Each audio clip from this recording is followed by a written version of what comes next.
ସେଦିନ ଅଚାନକ ଗୋଟେ ଆପାର୍ଟମେଣ୍ଟ ଲିଫ୍ଟରେ ତାଙ୍କ ସହ ଦେଖା ହେଇଯାଇଥିଲା। କିଛି ସମୟ ପାଇଁ ଦେଖା ସାକ୍ଷାତ ଆଉ କିଛି କଥା ମୋତେ ଅନେକ ଦିନ ତଳକୁ ନେଇଯାଇଥିଲା। ସେଦିନର ସେ ପୁରୁଣା ସ୍ମୃତି ସବୁ ମୋ ମନ ଭିତରେ ଉଜ୍ଜୀବିତ ହୋଇଯାଇଥିଲା। ସେ ସ୍ମୃତି ସବୁ ଆଜିକୁ 25 ବର୍ଷ ତଳକୁ ମୋତେ ନେଇଯାଇଥିଲା, ଯେଉଁଦିନ ମୁଁ ପ୍ରଥମ ଥର ମୋବାଇଲ କିଣିବାକୁ ଗୋଟେ ମୋବାଇଲ ଦୋକାନକୁ ଯାଇଥିଲି। ମୋର ଭଲ ଭାବରେ ମନେ ଅଛି, ନୋକିଆ ଫୋନ୍ଟେ କିଣିବାକୁ ମୁଁ ମାର୍କେଟ ଯାଇଥିଲି, ଯେଉଁଠି ମୋର ଦେଖା ହୁଏ ଏଇ ବାବୁ ସହିତ। ବାବୁ ଆଉ କେହି ନୁହେଁ, ସେଇ ମୋବାଇଲ ଦୋକାନର ମାଲିକ ଥିଲା। ଆଉ ମୋବାଇଲ କିଣିବା ଭିତରେ ଆମ କଥାବାର୍ତ୍ତା ଆମକୁ ଉଭୟଙ୍କ ଆଡ଼କୁ ଆକୃଷ୍ଟ କରିଥିଲା। ମୁଁ ମୋବାଇଲ କିଣି ଆଣିଲା ବେଳେ ସେ ମୋ ନମ୍ବରଟା ରଖିଦେଇଥିଲେ। ଉଭୟ ଫୋନ୍ରେ କଥା ହେବା ଆରମ୍ଭ କରିଦେଇଥିଲୁ।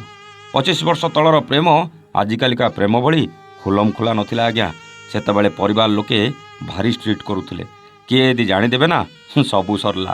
ପ୍ରେମ ନା ପ୍ରେମ, ପାଠପଢ଼ା ବି ବନ୍ଦ ହେଇଯିବାର ସମ୍ଭାବନା ଥିଲା। ପରିବାର ଲୋକଙ୍କ ଡର ଆଉ ଧରା ପଡ଼ିଯିବା ଭୟ ଭିତରେ ଆମ ପ୍ରେମଟା ଢେର ଆଗକୁ ବଢ଼ି ଯାଇଥିଲା। ମୁଁ ଉଚ୍ଚ ଜାତିର ଥିଲି, ଆଉ ସେ ନିଚ ଜାତିର ଥିଲେ। ଯଦିଓ ଆମ ପରିବାର ତରଫରୁ କେହି ରାଜି ହେଇନଥାନ୍ତେ, କିନ୍ତୁ ସେ ପର୍ଯ୍ୟନ୍ତ କଥା ଯିବା ଆଗରୁ ସେ ମୋତେ ଧୋକା ଦେଇ ଆଉ ଜଣଙ୍କ ସହ ଲିଭ୍ ଇନ୍ରେ ରହିବା ଆରମ୍ଭ କରିଦେଇଥିଲେ। ମୁଁ କିନ୍ତୁ ଏସବୁ କଥା ଜାଣିନଥିଲି, ସେଥିପାଇଁ ମୁଁ ତାଙ୍କୁ ସେମିତି ଭଲ ପାଇ ଚାଲିଥିଲି। ପରେ ତାଙ୍କ ସାଙ୍ଗମାନଙ୍କଠୁ ଏକଥା ଜାଣିବା ପରେ ମୋତେ ବହୁତ କଷ୍ଟ ହୋଇଥିଲା। ସତରେ କ'ଣ ସେ ମୋତେ ଧୋକା ଦେଇଛନ୍ତି? ଏକଥା ଭାବିଲା ବେଳକୁ ନିଜକୁ ବିଶ୍ୱାସ କରିପାରୁନଥିଲି। ବାବୁ ମୋ ଜୀବନ ଥିଲା, ମୋ ମନ ପ୍ରାଣ ସବୁ ତାକୁ ଦେଇସାରିଥିଲି।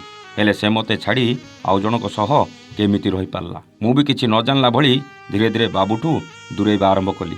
ହେଲେ ସେଇଟା ଏତେ ସହଜ ନଥିଲା ଭାଇ, କାହିଁକିନା ସେ ମୋ ପ୍ରଥମ ପ୍ରେମ ଥିଲା। ତା ସହ ମୋର ଅନେକ ସ୍ମୃତି ଥିଲା।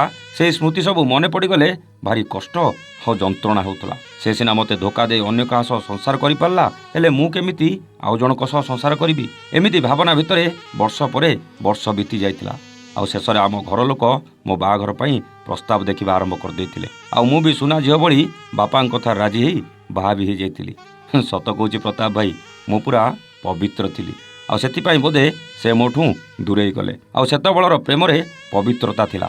ପ୍ରେମିକ ହେଉ କି ପ୍ରେମିକା, ଶାରୀରିକ ସମ୍ପର୍କ ରଖିବା ପୂର୍ବରୁ 100 ଥର ଭାବିବାକୁ ପଡ଼ୁଥିଲା। ମୋର ବାହାଘର ପରେ ସେ ତାଙ୍କ ରାସ୍ତାରେ ଆଉ ମୁଁ ମୋ ରାସ୍ତାରେ।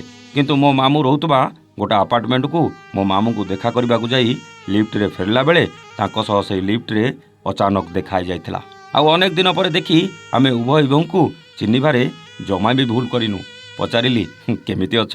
ସେ କହିଲେ, ମୁଁ ସେତେବେଳର ଭୁଲ ପାଇଁ ଆଜି ଅନେକ ପସ୍ତଉଛି। ପାରିବ ଯଦି ମୋତେ କ୍ଷମା କରିଦେବ। ସେ ମୋତେ ବି ପଚାରିଲା, ତମେ କେମିତି ଅଛ?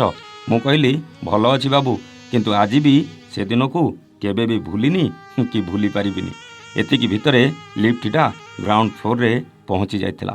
ଆଉ ସେ ତା ବାଟରେ ଚାଲି ଯାଇଥିଲେ, ଆଉ ମୁଁ ମୋ ବାଟରେ ଚାଲି ଯାଇଥିଲି। ସେ ଗଲା ପରେ ତାଙ୍କର ସେ ପୁରୁଣା ଦିନ ମନେ ପଡ଼ିଲା କି ନାହିଁ ମୋତେ ତ ଜଣା ନାହିଁ ଭାଇ, କିନ୍ତୁ ମୋର ସବୁ ପୁରୁଣା ସ୍ମୃତି ମନେ ପଡ଼ିଯାଇଥିଲା। ଆଉ ଏ ସ୍ମୃତି ଗୁଡ଼ା ମନ ଭିତରେ ଭାରି ଯନ୍ତ୍ରଣା ଦେଉଥିଲା।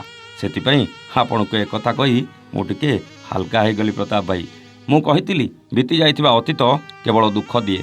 ବର୍ତ୍ତମାନକୁ ନେଇ ଆଗକୁ ବଢ଼ନ୍ତୁ ଆଉ ଭବିଷ୍ୟତ କଥା ଚିନ୍ତା କରନ୍ତୁ। କହିଲା, ଠିକ୍ କହିଲେ ଭାଇ, ଯଦି ସମ୍ଭବ ଏଇଟା ଗୋଟେ କାହାଣୀ କରିପାରିବେନି? ମୁଁ କହିଲି, ନିଶ୍ଚିତ କରିବି। ଆଉ ଏଇ କେଇ ପଦ ତାଙ୍କ ମନର କଥା ଲେଖିଦେଇ ନିଜ କଣ୍ଠରେ ପଢ଼ି ଦେଇଥିଲି। କେମିତି ଲାଗିଲା କମେଣ୍ଟ କରି ନିଶ୍ଚୟ ଜଣାଇବେ। ରହୁଛୁ, ନମସ୍ତେ, ଜୟ ଜଗନ୍ନାଥ।